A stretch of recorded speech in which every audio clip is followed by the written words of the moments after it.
السلام علیکم ورحمۃ اللہ وبرکاتہ۔ ایک بہت ہی پیارے وظیفے کے ساتھ آپ کی خدمت میں حاضر ہوں۔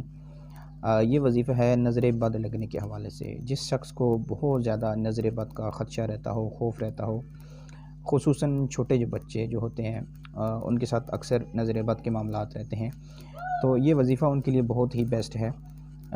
وظیفہ میں آپ کے سامنے پیش کرتا ہوں، اس کو آپ توجہ سے سماعت فرمائیے گا۔ یہ ہے پارہ 29 سورہ قلم کی یہ آیت نمبر ہے 51۔ تو اس کو آپ توجہ سے سنیں اور اس کو اپنے پاس لکھ لیں، نیٹ پہ سرچ کر کے آپ اس کو دیکھ سکتے ہیں۔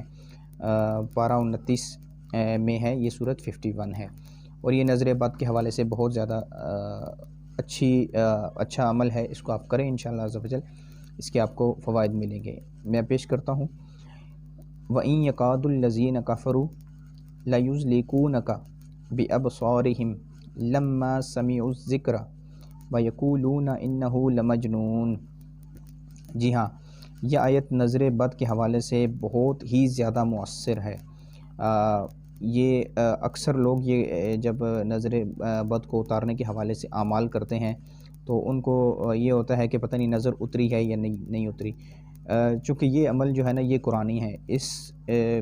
اس عمل کو آپ انشاءاللہ عز و جل کریں گے تو ایک ہی بار کرنے سے اس کی اتنی تاثیر ہے اور اتنا یہ پر اثر ہے کہ ایک ہی بار کرنے سے انشاءاللہ عز و جل آپ کی جو نظر بد کا جو مسئلہ ہے وہ حل ہو جائے گا۔ ویسے اس جو آیت کو حصہ میں نے پڑھا، اس کو آپ 7 مرتبہ پڑھ کر آپ جو ہے نا وہ بچے پہ دم کر دیں یا بڑے پہ دم کر دیں۔ اگر خود کو آپ پڑھے ہوئے ہیں، پڑھ سکتے ہیں، تو آپ کو چاہیے کہ یہ آپ خود ہی پڑھیں، تو انشاءاللہ عز و جل اس کی برکتیں آپ کو ملیں گی۔ السلام علیکم ورحمۃ اللہ وبرکاتہ۔